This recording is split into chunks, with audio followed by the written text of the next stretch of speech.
a kula da wanda zai dauki kayan. A kula da wanda ban kuma wanda kake jira. Kowa ya kiyaye da kayan. Dora nan ki nemo shi ya zo ya dauki. Dauki shi kenan. Daukan mata. Ne suna. Ga kayan ki Ibrahim a lokaci. Mun gama da daukan mata.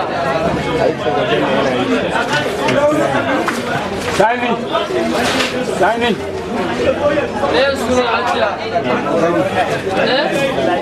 Wani ga kudin ki. Ga kayan ki shinkafa da mai. To.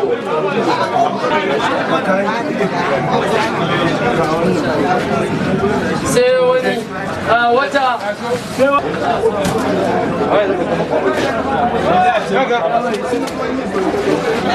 Lawan fitan masa. Ai na ce ta zo.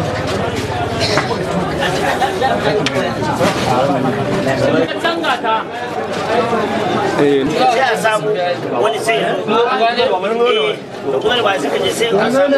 na karbi garin masara da taliya indomi da mai da kuma da kuɗi 2,000.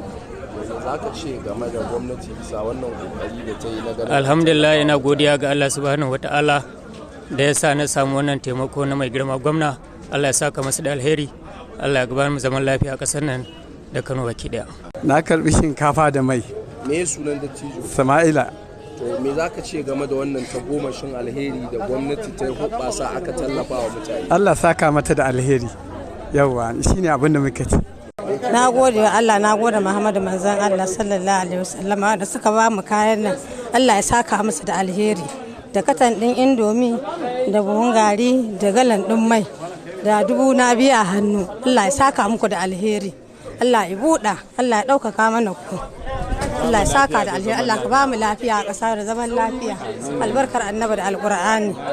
Na karbi mun shinkafa da 2,000 da mai. To me za ki ce game da wannan kokari da gwamnati? Dai mutum Allah su saka musu da alheri, Allah kuma ya ƙara musu buɗe.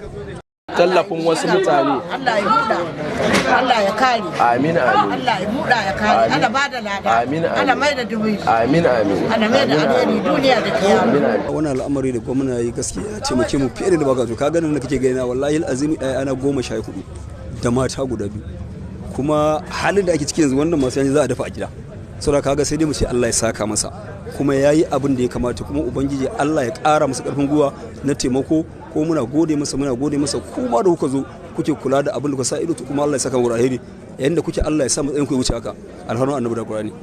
Sunana Alhaji Rabi Muhammad Isiyaku, ni ne dagacin garin Gama, karamar hukumar Nasara a jihar Kano, wanda take da mazaɓa guda 2.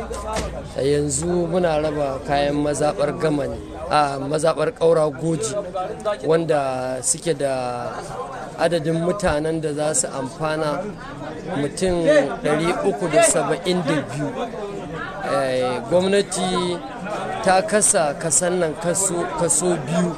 Akwai kaso na farko shine grade 1, shine ake ba da buhun shinkafa mai 25 kg da mai galan 1 da kuɗi naira 2,000.